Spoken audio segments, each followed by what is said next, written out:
Desde Parques del Río, Medellín, nos complace saludarles en Diálogos con el Alma, este espacio de conversación que nos invita a poner sobre la mesa temas de los cuales tenemos que seguir hablando como sociedad. Esta es una estrategia que se enmarca en la Semana para el Alma, realizada por la Gobernación de Antioquia, donde se realizan diferentes actividades académicas, lúdicas y experienciales en torno a la prevención y el cuidado de la salud mental. La programación de esta semana está basada en 3 pilares. Atentos a esos 3 pilares: mover las manos, mover los pies y mover la lengua. Por esa razón, esta noche vamos a conversar. ¿Y cuál será ese tema puntual? Los vínculos y su importancia para la salud mental. Bienvenidos, así arranca Diálogos con el Alma.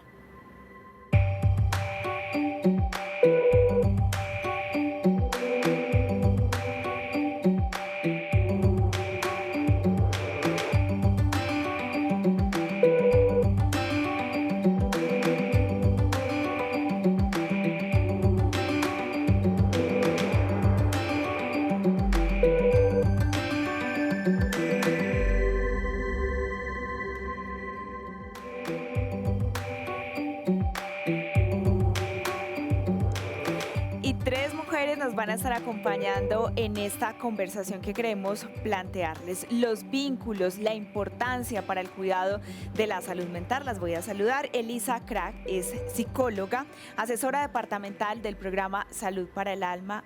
Elisa, buenas noches y bienvenida. Buenas noches, esta es una felicidad enorme poder estar hablando del cuidado del alma con todos los antioqueños y con estas colegas tan especiales que tenemos hoy aquí. Claro que sí, saludamos también a Valentina Rincón. Ella es psicóloga con experiencia en prevención del comportamiento suicida. Valentina, buenas noches. Buenas noches también a todas las personas que nos ven. También muy contenta de poder seguir compartiendo con todos ustedes esta información tan importante que nos sirve también para el cuidado de la salud mental y de la vida. Muchas gracias. Y también está con nosotros Paola Hoyos, psicóloga especialista en desarrollo integral en la infancia y la adolescencia. Paola, qué rico compartir ese espacio. Buenas noches, muchas gracias Paula, buenas noches a todos. Es un placer para mí estar aquí el día de hoy para que, como han dicho mis compañeras, conversemos de temas que son importantes para la salud mental. Y uno de esos pilares que comenzamos hablando tiene que ver con mover la lengua, conversar, salir de esa zona en que muchas veces podemos estar solos, no querer hablar, pero también queremos plantear esa importancia de expresarnos y de llevar todo el tema de la conversación. Y por eso, sobre el tema que hemos propuesto el día de hoy, vínculos, ese va a ser nuestro asunto central durante esta jornada, Elisa, y yo quiero que empecemos primero que todo con la explicación de lo que es un vínculo. El vínculo es lo que inaugura la humanidad, es decir, lo que hace que nazca, que surja el psiquismo humano. Cuando una madre observa a su hijo, le habla en esas primeras horas de nacido y ese hijo le devuelve gestos, le devuelve emociones, se está comenzando a gestar un vínculo.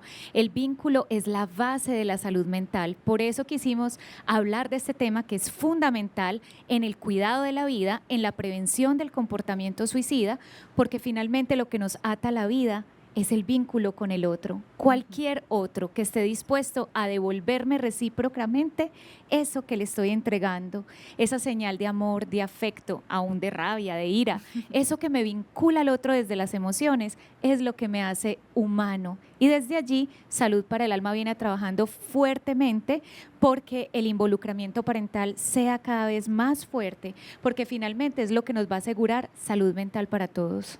Es decir, vínculo, se nos planteó esa relación entre madre e hijo, entre familia, pero vínculo lo podemos tener en otros espacios, con otras personas. Clarifiquemos un poco eso. Así es. Y eso es muy importante para todos. Escuchen atentamente. El vínculo no está garantizado porque tengamos un vínculo de sangre. El vínculo es algo que se construye con cualquier persona que esté dispuesta a leer mis necesidades emocionales, a leer mi dolor humano, a entender mi felicidad, mi alegría, a conectarse conmigo desde la mirada, desde el gesto, desde el contacto físico. Con cualquiera podemos tener vínculo, pero qué rico tenerlo con alguien de la familia. Y eso es muy importante clarificar, pues, cuáles son esas formas de vincularnos con los demás. Valentina, yo quiero que usted nos explique un poco acerca de esa función. ¿Qué pasa cuando los seres humanos no establecemos esos vínculos, de pronto tenemos esos espacios de soledad prolongados. ¿Cuál es esa función específica de esos vínculos? Bueno, acá estás, Paula, mencionando algo muy importante, y es que si bien nosotros como seres humanos en algunos momentos tenemos la necesidad también de estar solos, somos seres precisamente que, como decía Elisa, tenemos la necesidad de comunicarle al otro cómo nos sentimos, qué queremos que el otro vea de nosotros, y recibir también. El vínculo no solamente es de dar, el vínculo también es de recibir, y la función precisamente es sostenernos en la vida. Necesitamos del otro para poder ubicarnos de alguna forma en lo que nos mueve, en lo que nos motiva, en lo que nos gusta. Y cuando esos vínculos empiezan a perder, o cuando esos vínculos se ven afectados de cierta manera, también entonces empecemos a perder de cierta forma el sentido de vida. Entonces el otro nos ayuda a encontrarnos a nosotros mismos, el otro ayuda a que nosotros empecemos a ver otras posibilidades, otras alternativas de vida. El vínculo nos sostiene en la vida. El vínculo, su función más importante es acompañarnos aquí y ahora a llevar también esas situaciones complejas de la vida. Y es que yo creo que es muy importante reflexionar también sobre esas palabras que mencionaba Elisa. A mí me llamó mucho la atención porque cuando me dijeron vamos a hablar de vínculos, lo asocié con vínculos positivos. Pero también mencionaba, nos podemos vincular con el otro a través de emociones negativas, Paola. Claro que sí, eso que mencionas, Paula, puede suceder, y en ocasiones también podemos tener con alguien algún vínculo del que no recibimos, como decía ahorita Elisa, algo recíproco, ¿cierto? Y lo importante de que desde el principio, desde que somos pequeños posiblemente, podamos tener unos vínculos seguros que nos apoyen y nos hagan comprender qué es lo que se nos puede presentar al frente, qué no es lo que podemos recibir, para poder saber detectarlo y alejarme en el momento preciso también. Y que si puedo hacer algo diferente, ¿cierto? En relación a esto, también mirar de qué manera puedo actuar, pero reconociendo siempre el límite que tengo yo como persona para poder seguir o detenerme. Y eso nos lleva a pensar a que pueden existir vínculos tóxicos y qué impacto pueden tener sobre la salud mental. Creo que esa palabra tóxica es bien contemporánea y hemos estado hablándolo mucho entre los psicólogos. Yo creo que hay vínculos que se vuelven tan tensos, tan poco recíprocos, o que de alguna manera nos retan demasiado, nos desgastan, nos piden tanto, que llega un punto donde me pierdo. Y es que yo me pierdo a veces dándolo todo y no dejando nada para mí.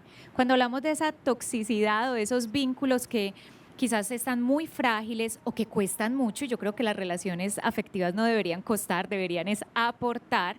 Es importante lo que decía Pau, y es aléjese, póngale límite, porque precisamente, Paula y compañeras, la primera causa de riesgo involucrada en los comportamientos suicidas en Antioquia son las relaciones de pareja disfuncionales y familiares.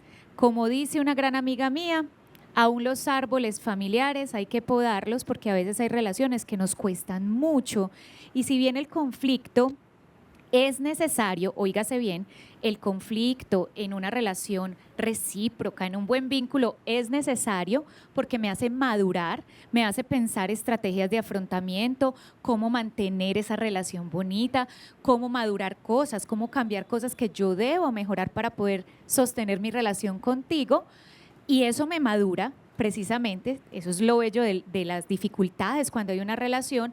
También reconocemos que hay relaciones que acaban con tu yo, que acaban con tu autoestima, y es allí donde tenemos que poner un límite claro, porque la mayoría de las psicopatologías y de los comportamientos suicidas tienen como antecedente una mala relación de vínculo que nos lleva incluso a desear la muerte. Ya Elisa nos entrega unas pautas de lo que puede ser un vínculo pues que no sea el apropiado, benéfico para la persona, pero quiero puntualizar cómo en esos síntomas, Valentina, cómo identificar que un vínculo no es positivo. Paula, cuando nos genera malestar, ¿cierto? Como decía Elisa, cuando eso nos empieza a generar angustia, cuando no sabemos cómo responder al otro, cuando el otro nos está agrediendo, cuando sentimos que hay algo del otro que está sobrepasando ese límite y eso que puedo soportar, ese es el primer síntoma para saber que hay algo en ese vínculo que está afectando de cierta forma esa relación.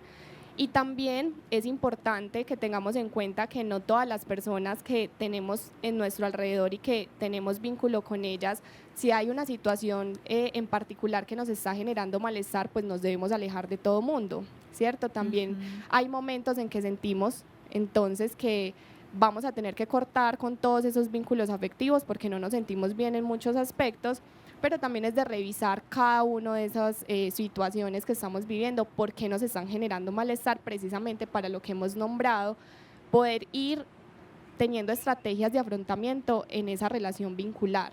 Pero también hay que saber poner el límite y saber identificar en qué momento ya es el momento de alejarme o de cortar entonces ese vínculo que me está afectando emocionalmente. Bueno, unas pautas bien interesantes. Así arrancamos diálogos con el alma. Después de la pausa vamos a hablar un poco, nos vamos a detener en esos ciclos, incluso desde la infancia, pero también qué pasa con esos vínculos en la adolescencia, qué pasa con esos vínculos en la adultez, y cuando se llega a la etapa del adulto mayor también vamos a desarrollar un poco ese tema. Hacemos la pausa y ya regresamos.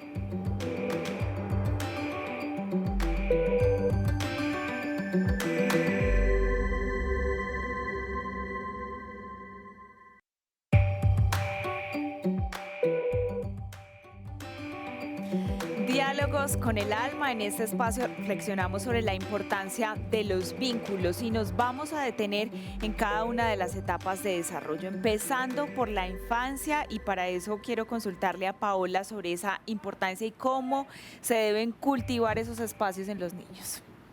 Bueno, como decía ahorita Eli, el vínculo empieza desde que nacemos, ¿cierto? Es algo con lo que venimos instintivamente. Nosotros necesitamos relacionarnos con el otro.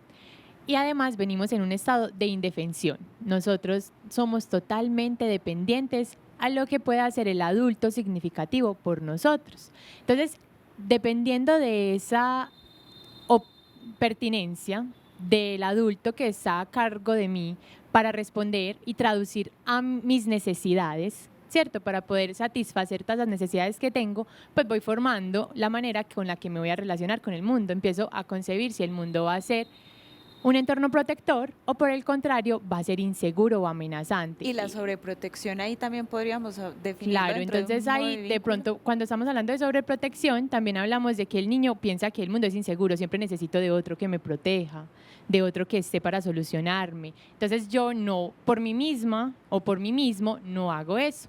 Y es muy importante porque el vínculo en la infancia, entonces les ayuda a ellos a desarrollarse desde muchos aspectos. Nos ayuda a saber de regulación emocional, porque vemos en el otro cómo identifica, reconoce sus emociones y yo aprendo a hacer eso también. También nos enseña sobre nuestro desarrollo cognitivo y social, cómo me relaciono con el otro, aprendo sobre factores de riesgo, factores de protección, aprendo del otro todo lo que requiero para saber y son la base para cómo me voy a relacionar en el futuro, qué vínculos voy a construir cuando esté en mi adolescencia, en mi adultez, que ahora pues ya se podrá profundizar más sobre eso. Y es muy importante porque en ocasiones no sabemos cómo fortalecer el vínculo y con niños y niñas se puede hacer por mediante de simples cosas, desde el juego, desde actividades dinámicas. El juego es simbólico, desde el juego aprenden la norma, aprenden cuáles son las normas sociales, aprenden todo lo que requieren saber. Una tarde de películas, una noche de juegos de mesa, todo esto para poder fortalecer el vínculo que les va a ayudar a hacer una base para que en su futuro puedan relacionarse de manera sana y asertiva. Valentina. Yo quisiera allí agregar algo muy importante y es que desde el modelo de involucramiento parental, que en los 125 municipios de Antioquia, Salud para el Alma, el programa bandera de la Gobernación de Antioquia, está trabajando desde hace más de 2 años con las familias antioqueñas. Estamos fortaleciendo lo que Pau está contando justo en este momento, a través del juego, de la narrativa, de la música, del encuentro en la cena, de la oración, de contarnos las historias de padres a hijos, eso genera una emoción grandísima para los hijos escuchar las historias de sus padres, pero también cómo hemos ido aprendiendo a atravesar las dificultades. El modelo de involucramiento parental es un modelo que la Universidad de Antioquia, a través de la Facultad Nacional de Salud Pública, aplica con las familias antioqueñas, nos da un muy buen resultado y lo aplica la Gobernación de Antioquia en este momento. Quizás muchas familias que nos están viendo han hecho parte y saben que de hecho el nombre es jugar, la estrategia es invitar a jugar al otro, algo tan simple que no cuesta dinero y que te acerca a tus hijos. Bueno, ya teníamos entonces un poco acerca de ese panorama en la niñez, pero pasemos como a una etapa donde de pronto el juego, el ver películas, sobre todo en el contexto de familia, se pierde un poco ese vínculo en la adolescencia y ya se crean otro tipo de alianzas, de redes dentro del ser humano, en la adolescencia, Valentina. Pau, acá es muy bonito porque nuestro imaginario también nos lleva siempre a que el adolescente está reacio a crear vínculos y por el contrario está en una etapa muy bonita donde precisamente quiere aprender a cómo llevar esos vínculos y qué tipo de vínculos quiere empezar a cultivar, porque precisamente pues ya tiene unas herramientas de más pequeño y pues en esa adolescencia está encontrando que hay muchas formas de relacionarse, de vincularse, entonces está en esa experiencia de saber cómo vincularse de la manera correcta. Cuando Eli menciona involucramiento parental, ha sido muy bonito la experiencia que hemos tenido con los papás, porque precisamente esa es la preocupación más grande. Cuando nos dicen es que el mío es adolescente, eso de que vaya juegue con él pues no nos va a funcionar, pero cuando le preguntamos, bueno, ¿y tú sabes, por ejemplo, cuál es la canción favorita de tu hijo? Y nos dice, pues él sí escucha por allá un reggaetón, pero la verdad no sé cuál será. Eso lo pone todos los días, baila frente al espejo, lo canta en el baño todo el tiempo, pero pues ahí ya sabemos que ese vínculo está fortalecido y que hay algo de ese vínculo que nos está nombrando, que esa mamá, ese papá o esa persona cercana sí tiene conocimiento entonces de lo que a ese adolescente le gusta, ¿cierto? Entonces, la invitación ahí con el involucramiento parental es papá, mamá o cuidador, a partir de ese gusto de reggaetón con tu hijo, ¿cómo te puedes relacionar con él? ¿Cierto? ¿Será que investigando por ese artista que a él le gusta puedes entablar una conversación mientras están comiendo? ¿Sí? Entonces, esto en la adolescencia también hay que jugar un poco con los gustos, con las formas de ser de cada uno de los adolescentes, porque a veces también entonces queremos acompañar de una manera muy intrusiva al adolescente y pues tampoco es la idea. La idea es que podamos ir conociendo cuáles son esas dinámicas, cuáles son esos gustos, qué es eso que ese adolescente le ayuda a relacionarse o a vincularse para precisamente yo entrar por ahí y poder estar compartiendo con él. Entonces creo que también debemos como desestigmatizar un poco lo que llamamos al adolescente de que es difícil, de que es una etapa de su vida en la que hay muchas o hay pocas oportunidades de relacionarnos con él, porque hay que aprender también en ese entorno en el que ellos se mueven, cuáles son sus gustos, ¿cierto? Puede que ni siquiera sea ese reggaetón, sino que sea otro. Entonces también aprender a movernos con ellos dentro de lo que a ellos precisamente les gusta.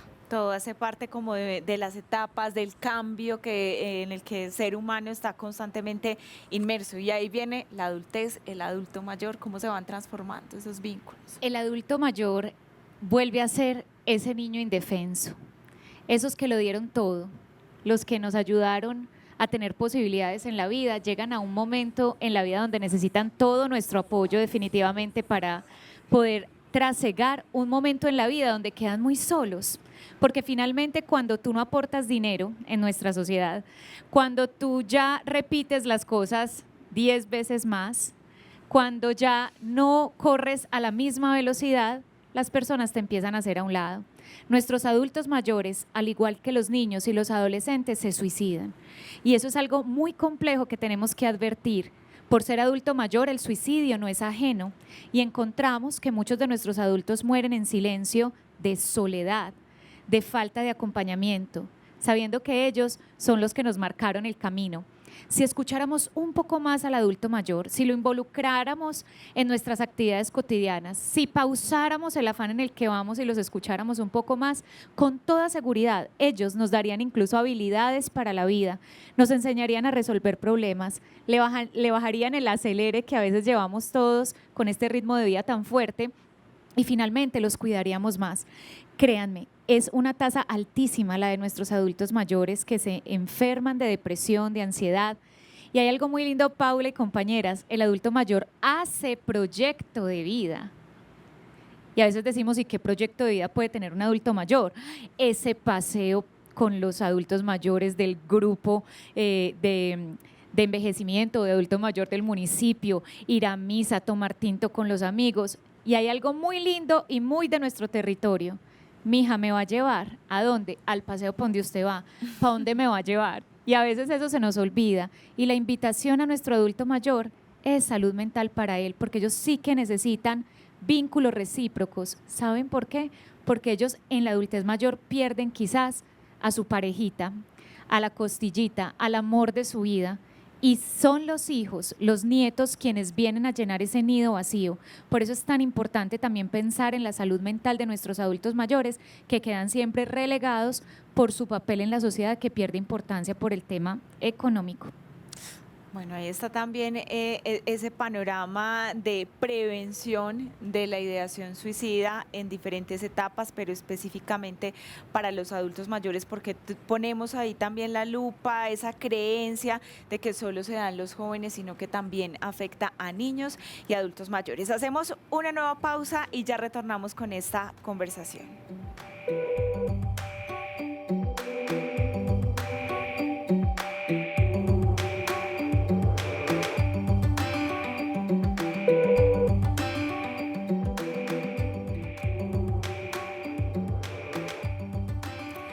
La calidad, cantidad y naturaleza de los vínculos que una persona establece pueden influir en su vulnerabilidad y en su resistencia a varios factores de riesgo. Vamos a hablar de esos factores de riesgo, vamos a enfocar también la pérdida de esos vínculos cuando se dan las diferentes etapas. Paola, cuando se da en la infancia, cuando un niño pierde a parte fundamental de ese vínculo que ha mantenido, a sus padres o a un hermano, ¿qué pasa en ese punto? ¿Cuáles son esos factores de riesgo?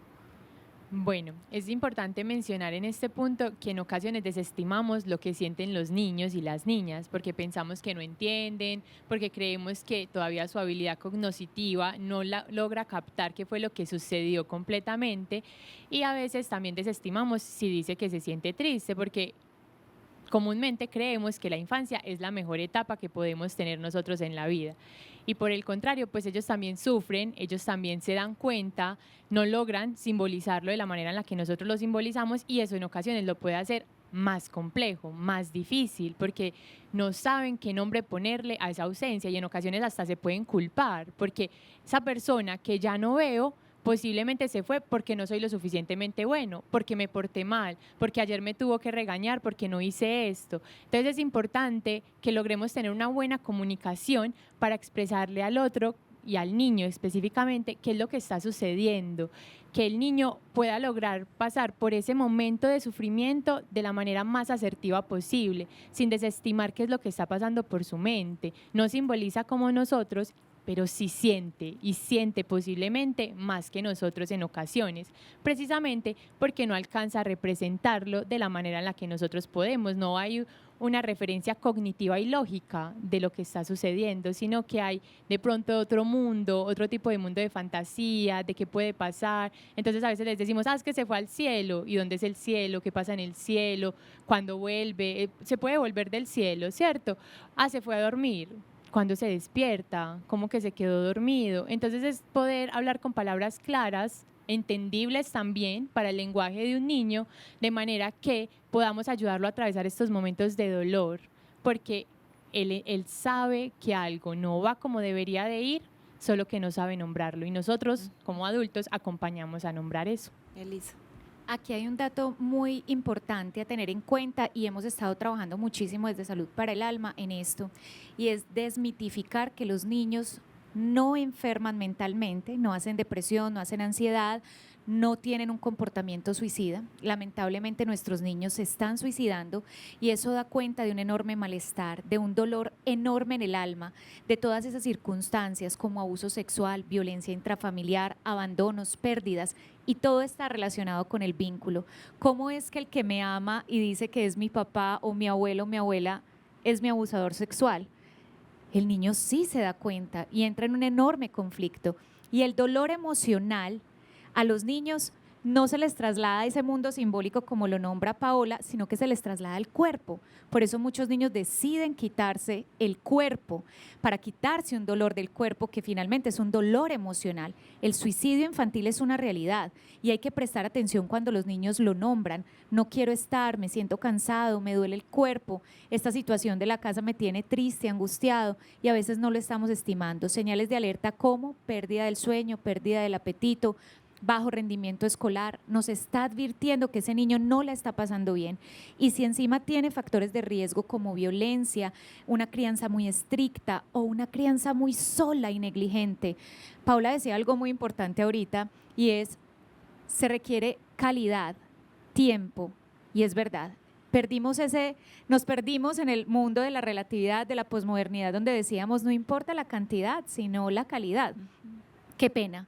El modelo de involucramiento parental nos demostró que se necesita cantidad y calidad. Bueno, eso es muy importante y dejando de un lado la infancia, pasemos a la adolescencia, Valentina. Factores de riesgo enfocados desde la pérdida de esos vínculos que se pueden surgir en la adolescencia. Bueno, acá también es importante que no perdamos de vista esto que venimos nombrando también desde la infancia, pues porque precisamente si ese acompañamiento no se realizó desde que estaban pequeños, pues en la adolescencia va a ser un poco más difícil. Es importante que también tengamos en cuenta que ese adolescente, en ese imaginario que tenemos de caprichoso, de que no sabe dónde está y demás, también muchas veces en esas pérdidas amorosas, de amistades, en esa transición de pasar de un gusto al otro, de unas actividades que disfrutaba hacer y ya no le encuentro sentido. Esas pérdidas también hay que prestarles atención, pues porque los adolescentes también necesitan saber hacia dónde más ir, ¿sí? El adolescente muchas veces decimos, pues no me meto ahí porque no me va a dar entrada a decirle cómo puedo guiarlo, pero el adolescente sí quiere que nosotros le digamos por dónde.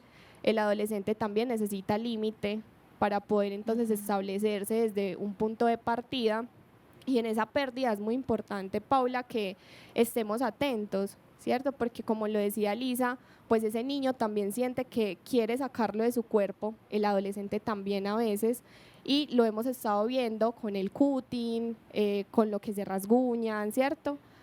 Con estas señales de alarma que ellos también nos muestran que está siendo muy doloroso para ellos, eso que no saben cómo sobrellevar y que no saben dónde más ponerlo que en el cuerpo. Entonces esas pérdidas también hacen que el adolescente empiece a buscar en sí mismo cómo calmar esa angustia y ese dolor, porque tampoco hay entonces un otro donde pueda comunicar eso que está sintiendo, y tampoco tenga un otro que le esté dando una respuesta asertiva, porque al adolescente le decimos deje la bobada, eso se le pasa, cuando en realidad no es una bobada, es algo que esa persona está sintiendo. Y creo que ahí también es importante porque no solamente es al adolescente, nosotros muchas veces en medio de nuestra angustia por no saber qué decirle al otro, todo el tiempo le estamos diciendo es que usted lo tiene todo, es que eso es una bobada, es que a mí también me pasó y yo supe resolverlo, pero no nos ponemos en ese lugar empático de entender que el otro puede sentir y pensar diferente a mí. Sí, que en ese sentir y pensar diferente a mí, pues entonces también hay otras formas de sobrellevar esos duelos, esas pérdidas, que no van a ser las mismas a las que yo como adulto pude llevar en mi momento. Elisa, ya hablamos un poco en el segmento anterior del adulto mayor, de esos factores de riesgo, pero ahora hablemos de la población adulta. ¿Qué pasa? Esos factores de riesgo, esos vínculos que se establecen. En la adultez llevamos toda la carga y el peso de la actualidad, y eso es algo que se nos olvida. De hecho, a los hijos que nos estén escuchando hoy, niños y adolescentes, sepan, sus padres también sufren. Y sufrimos porque tenemos una enorme carga en nuestros hombros. Primero lo económico, y sostener los vínculos laborales no es nada fácil.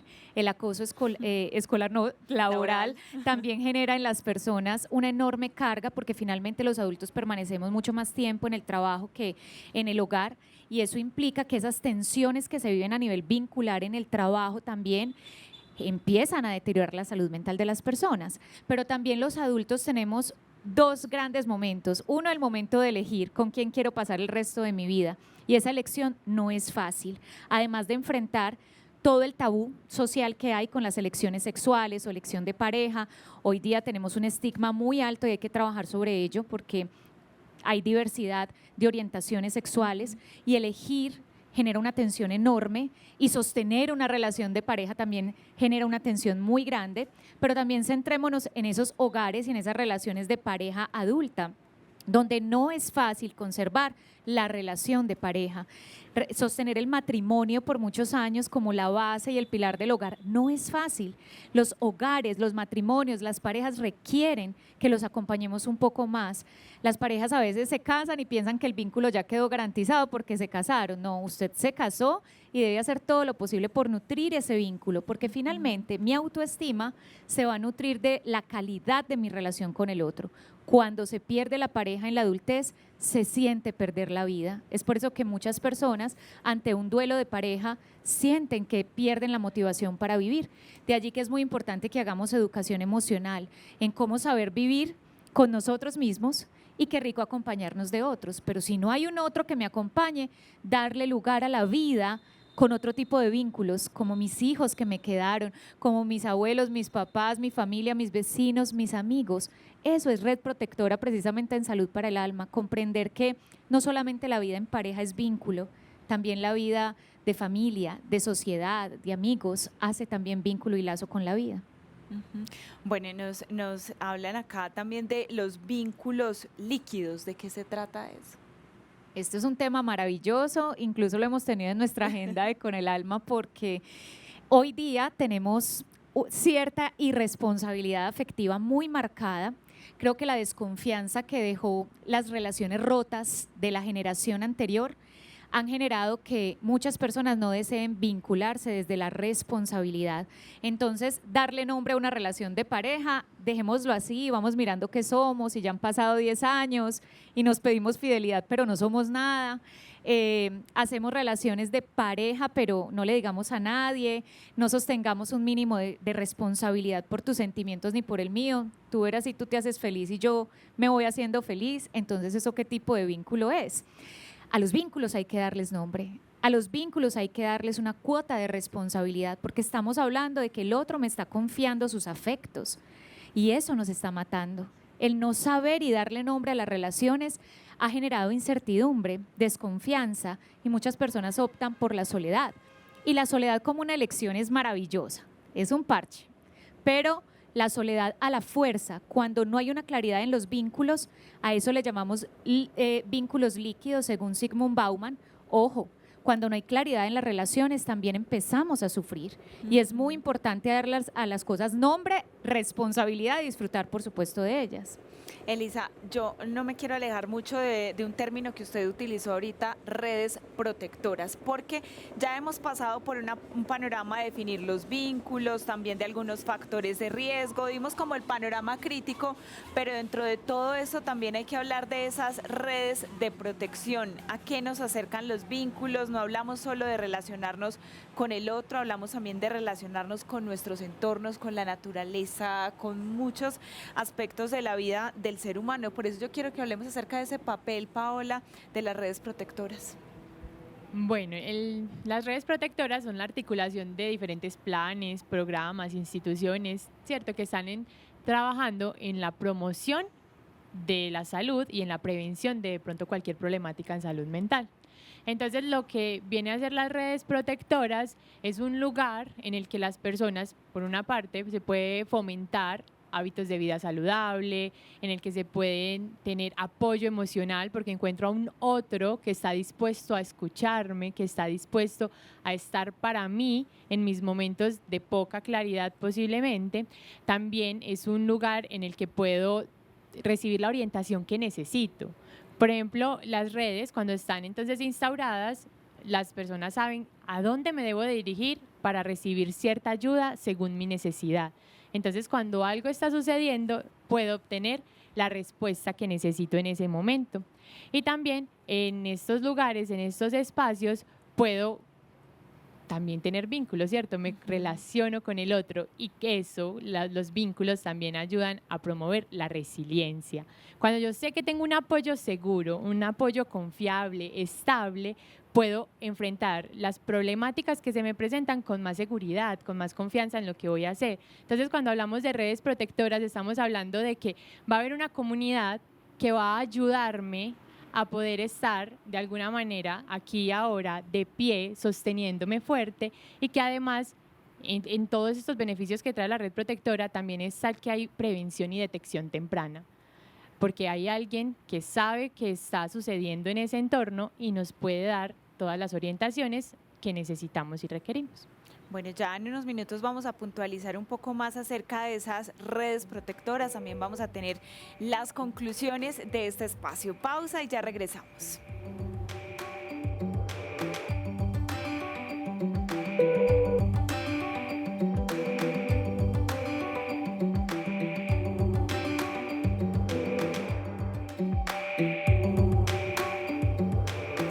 Continuamos con Diálogos con el Alma en esta conversación que tenemos con Elisa Crack, psicóloga, asesora departamental de salud para el alma, Valentina Rincón, psicóloga con experiencia en prevención del comportamiento suicida, y estamos también con Paola Hoyos, psicóloga especialista en desarrollo integral en la infancia y la adolescencia. Vamos a complementar todo lo que tiene que ver con las redes protectoras porque se trata de una de las estrategias fundamentales, Elisa, de salud para el alma. Así es. En los 125 municipios de Antioquia quedaron organizadas, instauradas, legitimadas por la comunidad las redes protectoras, donde hay una relación de vínculo horizontal, donde personas de la institucionalidad, un alcalde, un secretario de salud, un secretario de medio ambiente, doña Marta, la de la fotocopiadora, don Luis, el de la mazamorra, la maestra, el médico, hacen parte de una red que genera vínculos subjetivos muy especiales de altísima confianza enfocados en el cuidado de la vida, en el cuidado de la salud mental, en la detección de factores tempranamente de eso que le está pasando al otro y sobre todo supera los tiempos y los periodos administrativos. Una red protectora no funciona porque funcione un programa, funciona porque hay confianza, porque hay vínculo, porque hay cercanía, porque hay liderazgo de la comunidad. Busque su red protectora en su municipio, acérquese a su Secretaría de Salud y pregunte cuándo se está reuniendo la red protectora. La red protectora es aquella que genera planes de prevención y promoción en su territorio, que van y buscan a desestigmatizar ese grupo de jóvenes, adultos o adolescentes que están en consumo de sustancias, que van y acompañan a esas personas que han vivido violencias, que van y tocan la puerta, como una historia bellísima que tenemos en el municipio de Copacabana, de Girardota, donde un vecino en una zona rural dispersa, que ha hecho parte de la Red Protectora Salud para el Alma, se dio cuenta que había alguien encerrado en una habitación de 2x2 y dijo, ese rostro, ¿por qué está ahí tan deteriorado? Y era alguien con esquizofrenia, y este hombre fue, tocó la puerta de esa casa y se abrió un mundo para esta familia, donde empezaron a recibir apoyo en salud mental. Una red protectora es aquella que se empodera de la salud mental de su territorio, y allí hay vínculos. Eso es lo que queremos fomentar desde Salud para el Alma. Como el vínculo es el que garantiza la salud mental y la vida, tenemos que volver a estimular el encuentro con un cafecito, el encuentro para contar historias, el encuentro para aprender de salud mental, porque Salud para el Alma forma en 7 temas principales de salud mental que todos debemos saber. Y así las redes protectoras en Antioquia se han ido empoderando. ¿Y sabe qué esperamos, Paula y compañeras? Que una vez termine esta administración, las redes protectoras sigan en pie. Y una vez entren las nuevas administraciones, vengan esas redes protectoras a decir, tenemos que continuar con nuestros programas de salud para el alma. Eso es maravilloso y alentador, porque muchas veces hablamos de salud mental y tendremos a caer como en el asunto de de un panorama muy desolador, pero nos damos cuenta que también hay quienes están trabajando, que tenemos apoyo, que podemos encontrar el vínculo de lo que estamos hablando en esas redes protectoras. Paula, es un esfuerzo muy grande, es muy doloroso cuando las personas dicen, después de un suicidio consumado, ¿y qué están haciendo por la salud mental de los antioqueños? Yo quiero decirles que las comunidades, los servidores públicos están haciendo un enorme esfuerzo por la salud mental, capacitándose, movilizándose, ayudando. Por eso tenemos colapsada la red de servicios en salud mental, porque todos nos estamos dando cuenta de que esto ya no es un asunto de locos, sino una necesidad básica de mi canasta familiar. Las redes protectoras todos los días están trabajando en campañas de prevención y promoción.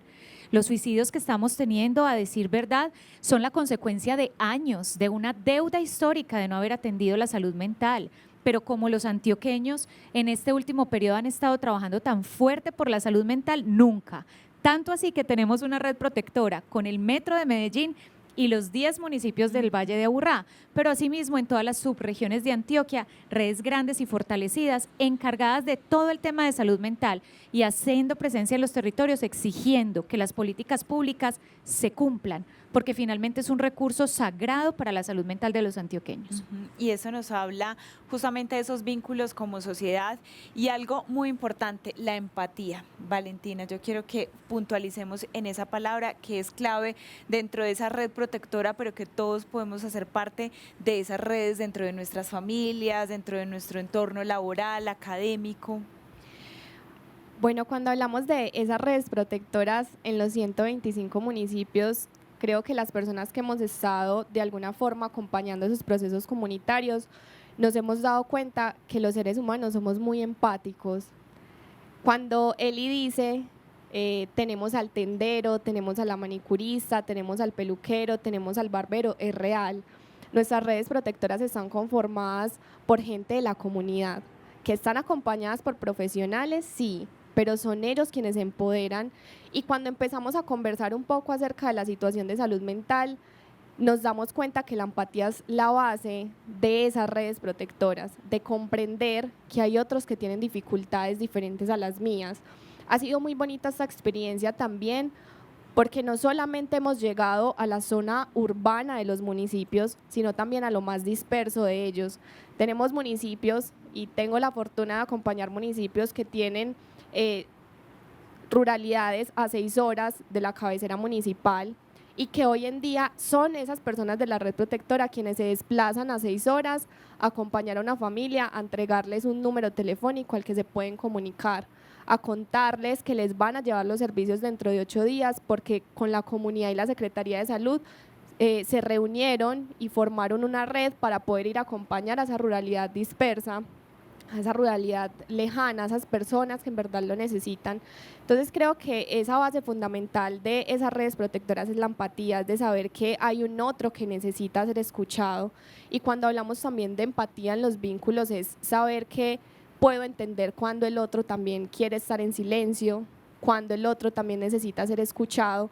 Y como hemos venido mencionando a lo largo del programa, Paula, creo que es muy importante que tengamos en cuenta que hay gestos, a veces no solamente tiene que ser lo verbal, de decirle al otro necesito un abrazo, necesito tu compañía, necesito tu ayuda, sino que hay gestos que también nos hablan en lo físico, ¿cierto? Esas caras tristes que nosotros vemos en nuestra comunidad, esas personas que nosotros vemos llorando en un andén, esas personas que nosotros vemos sufriendo, muchas veces solamente necesitan una palabra de aliento, un abrazo, y creo que esto de redes protectoras lo podemos hacer todos en Antioquia, independiente de que no estemos en una red conformada en nuestro municipio. Creo que es importante que nos empoderemos, que empecemos a pensar en ese sufrimiento del otro, en cómo se puede estar sintiendo el otro, y muchas veces solamente saludar al otro puede salvar una vida. Eso es generar vínculo. También mostrarle al otro que hay otras posibilidades, otras personas que pueden estar diferentes, puede que no me conozca, pero esas redes protectoras las podemos conformar todos los días en cualquier espacio, y la empatía es eso, saber que esa persona que está llorando solita puede necesitar un abrazo, una palabra de aliento. Paola, ya como a modo también de conclusión, es importante relacionar que esos vínculos no solo se dan entre las personas, también tenemos vínculos con el todo, con la naturaleza, con nuestro entorno mismo, ya como a modo de conclusión. Bueno, como lo dice, ¿cierto? Nos relacionamos con todo, estamos todo el tiempo en una interacción con lo que nos rodea, con los animales, con las plantas, porque pues como lo hablamos, es sistémico, nos estamos relacionando todo el tiempo y también nos estamos relacionando en diferentes espacios, que es muy importante y también me gustaría mucho mencionarlo, y es que para la infancia y la adolescencia, por ejemplo, las diferentes actividades extracurriculares, el diferente tiempo que pueden invertir en otras actividades, lleva a que nos vinculemos de manera diferente, de otro tipo de forma, ¿cierto? Porque cuando estamos en diferentes espacios, desarrollamos diferentes estrategias de afrontamiento. Ujú. Aprendo del otro diferentes cosas. Cuando me relaciono, por ejemplo, en baile, conozco un tipo de personas que me enseñan ciertas habilidades. Cuando estoy en teatro, aprendo otro tipo de habilidades que también me van a servir para relacionarme con el mundo. Cuando estoy en un espacio abierto, en comunicación con la naturaleza, con lo que sucede a mi alrededor, adquiero de pronto algunas habilidades más meditativas, a ver todo con respeto, como una parte del todo y no como algo extraído por fuera que estoy superior o que estoy pues aparte de estas otras personas y de este otro todo que se mueve. Ujú. Hay algo muy bello allí en lo que introduce Pau y es la conexión con la naturaleza. En los 32 resguardos indígenas de Antioquia, Salud para el Alma está en construcción de la ruta de prevención del comportamiento suicida desde un enfoque étnico. Ha sido un trabajo precioso. Ojo, las comunidades indígenas son Antioquia y allí aprendimos el concepto de salud mental y precisamente salud para el alma. El gobernador le prestó muchísima atención al concepto que ellos tenían de psiquismo, psicología, psiquiatría y para ellos se resume en el alma. Y el alma se relaciona consigo mismo, es decir, tú tienes salud mental cuando te relacionas bien contigo mismo, cuando te respetas, te amas, te cuidas, pones límites, cuidas tu alimentación, todo lo demás. Segundo, la relación con el otro, que es fundamental y es el vínculo del que hoy estamos hablando. Y tercero, la relación con los recursos naturales, el respeto que tenemos por esta casa común que nos ha sido entregada. Antioquia es preciosa y es mágica, pero hay que cuidarla también. Y nuestros territorios se han estado muy aporreados, no solamente por temas de salud mental que son la consecuencia del conflicto armado, que son la consecuencia de las brechas económicas, pero también la consecuencia del estigma en salud mental. Eso es salud para el alma. Salud para el alma teje vínculos para que restauremos la relación con nosotros mismos, con los otros y con nuestra Antioquia, que es hermosa. Elisa, muchas gracias por acompañarnos en este espacio tan importante porque uno de nuestros pilares es mover la lengua. Muchas gracias. A ustedes. Mover la lengua, dialogar más, hablar, expresarnos y fortalecer los vínculos. Gracias, Paola, por acompañarnos en este espacio. A ti también muchas gracias y muchas gracias a todos. Y por supuesto, Valentina, gracias. Muchas gracias y la invitación es a esa, ¿cierto? Que nos comuniquemos, que hablemos, que digamos todo el tiempo qué sentimos, qué pensamos, estamos para escucharlos y estamos puestos también todo el tiempo para acompañarlos. Muchas gracias. Estamos en la Semana para el Alma y por supuesto queremos tener estas conversaciones, poner de presente esos temas tan importantes. Hoy dialogamos sobre los vínculos y la importancia para la salud mental.